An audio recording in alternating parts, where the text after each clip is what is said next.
Bismillahirrahmanirrahim. Qala Syekhul Muallif rahimahullahu taala wa adama naf'a bihi wa bi ulumihi wa bikum fid dharaini amin. Mura'atu huquqis suhbah, memperhatikan hak-hak persahabatan atau pertemanan. Famahma in aqadatis syarikah wa intazamat bainaka wa baina syariqika as-suhbata fa'alaika huquqa yujibuha aqdas suhbati. Ketika sudah terjalin hubungan pertemanan, ketika sudah terjalin antara dirimu dan temanmu perkawanan, persahabatan, maka hendaklah untuk engkau menjadikan hak-hak yang wajib di dalam ikatan pertemananmu. Imam Ghazali memperumpamakan bahwa kita berteman ini seperti kalau dalam syarahnya Syekh Nawawi memperumpamakan seperti akdun nikah, seperti ikatan pernikahan. Seseorang Pak kalau sudah menikah, ijab menyerahkan, qabul menerima, maka itulah sebuah ikatan. Maka ketika sudah sah dalam ikatan itu, apa yang wajib dari keduanya? Menjalankan hak dan kewajibannya. Sama seperti kita dengan teman-teman kita, ya Bu. Jadi kalau sudah terjalin, udah ya, kita mau tidak mau harus memperhatikan itu dan menjalankan daripada hak dan kewajiban ya yang ada di dalam ini. Wa fil qiyami biha adabun, dan di dalam menjalankannya itu ada beberapa adab. Wa qad qala sallallahu alaihi wasallam, dimulai oleh Imam Ghazali ya dengan sabda Rasul sallallahu alaihi wasallam, masalul akhwaini masalul yadaini tagsilu ihdahuma al-ukhra. Permisalan, contoh dua sahabat, dua teman itu seperti kedua tangan. Diibaratkannya itu, ditamsilkannya seperti kedua tangan. Tagsilu ihdahuma al-ukhra, yang dimana satu tangan akan membasuh tangan yang lain, atau dengan makna yang lain, satu tangan akan membantu tangan yang lain. Tangan kiri gatel, yang garuk siapa Pak? Tangan kanan. Masa kaki kan kagak mungkin ya. Tangan kanan ngangkat ember kagak kuat, akhirnya refleks tangan kiri membantunya. Kalau dalam redaksi yang simpel lagi, dalam hadis yang lain Rasulullah berpesan, kun kal yadaini wala takun kal uzunaini. Jadilah engkau seperti kedua tangan, jangan seperti kedua telinga. Kita dengan teman kita, dengan sahabat-sahabat kita disuruh seperti kedua tangan, satu simbol untuk saling membantu ya. Jangan seperti kedua kuping. Kenapa? Karena nggak pernah bertemu, padahal satu jenis ya. Kuping itu nggak pernah bertemu. Kuping kanan ketika mau nyamperin kuping kiri, kuping kirinya kemana? Menghindar. Kuping kiri ketika mau menghampiri kuping kanan menghindar. Kurang lebih artinya yang memang terpisah jarak, tidak mau bertemu, tidak mau berteman, padahal dia dalam satu jenis. Wa dakhala sallallahu alaihi wasallam, dan Rasulullah sallallahu alaihi wasallam pernah memasuki suatu ajmatan. Ajmatan itu apa? Yaitu mujtama'us syajar, perkumpulan pohon.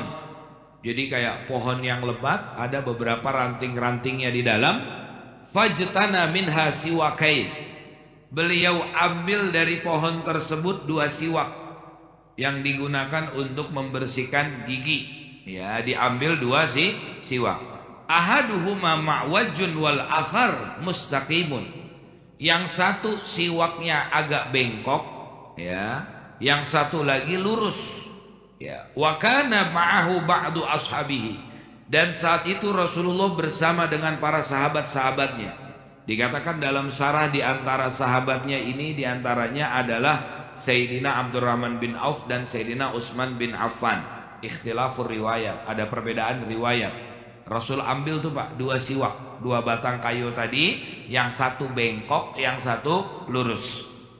Wa amsaka li nafsihi al ma'waj, yang bengkok buat Nabi, yang lurus buat sahabat. Coba itu ya, Rasulullah justru memilih siwaknya yang bengkok yang lurusnya, yang panjangnya lurus begitu buat sahabat.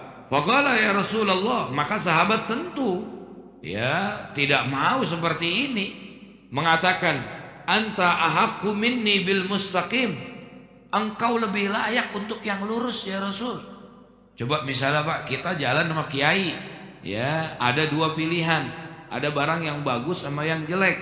Kiainya malah milih yang jelek, kitanya dikasih yang bagus, kan kagak enak kita, ya malu loh kita gimana. Akhirnya kata sahabat, engkau lebih layak dengan yang lurus ya Rasul. Lalu Rasulullah Shallallahu Alaihi Wasallam mengatakan, sabda Rasulullah, ma min sahibin, tidaklah dari seorang sahabat, yashabu sahiban, yang bersahabat dengan sahabatnya, walau sa'atan, walaupun hanya 1 jam saja, sesaat saja, min naharin, dari waktu siangnya, illa wa yus'alu an suhbatihi, kecuali akan ditanya, dipertanggungjawabkan dari persahabatannya, hal aqama fiha haqqallahi ta'ala au adha'ahu, apakah dia telah mendirikan hak-haknya Allah atau hanya menyia-nyiakannya. Jadi ternyata nanti di hari kiamat kita ini dengan sahabat-sahabat kita akan dipertanggungjawabkan juga, apakah di antara persahabatan kita sudah mendirikan haknya Allah atau tidak. Mendirikan hak Allah di sini maksudnya apa? Mendirikan hak persahabatan, berbuat baik dengan sahabat kita, maka disitulah makna daripada mendirikan haknya Allah. Dalam arti berarti kalau kita bersahabat di siang hari, tapi kita berbuat curang kepada sahabat kita, merugikan teman kita, apalagi sampai berbuat zolim, siap-siap itulah yang akan menjadi pertanggungjawaban besar di hari kiamat. Dan ini maknanya akan luas, ya, maknanya akan luas. Misalnya kita berteman, kita sholat sendirian aja kagak ngajak-ngajak, bisa jadi itu jadi beban buat kita, akan dipertanyakan. Kenapa engkau tidak mendirikan haknya Allah kepada sahabatmu? Ajak, ayo bro, udah waktunya nih, sholat dulu dah. Ya, perkara dia mau atau tidak bukan urusan kita. Yang penting kita ngajak, selesai udah. Dan kita persiapin hati, Pak. Kita persiapin hati untuk apa? Untuk kalau dia memang nggak mau, biasanya dari situ akan ada kekecewaan dari kita. Sebenarnya tugas kita ini ya kita samakan aja seperti Nabi dan Rasul. Jangan putus asa, terus mendakwahkan, terus mengajak kebaikan. Perkara tersinggung atau tidak itu urusan belakangan, yang penting kita ngajak dengan baik. Kecuali kita ngajaknya kayak ngajak berantem. Ahli maksiat, ayo sholat lu, bahlul banget lu, nah lu begitu baru berantem begitu mah. Ya, enggak, kita udah ngajak baik-baik gitu. Ya, baik. Itu satu hadis ya, yang dimana asbabul wurudnya, sebabnya adalah ketika Nabi mengambil 2 siwak, justru siwak yang bengkok buat Nabi, yang lurus buat sahabat. Nabi ingin menjalankan daripada hak-haknya Allah. Nah di sini kata Syekh Nawawi, annal isaro, bahwasanya mendahulukan sahabat kita daripada diri kita sendiri, huwa al-qiyamu bihaqqillahi fis suhbah, itulah mendirikan haknya Allah di dalam persahabatan. Jadi ketika kita berbuat baik dengan sahabat kita, jangan dilihat itu kebaikan buat kita doang, Pak, tapi itu telah mendirikan haknya Allah. Berarti kita telah berbuat baik juga lah dengan apa yang diperintahkan oleh Allah Subhanahu wa ta'ala.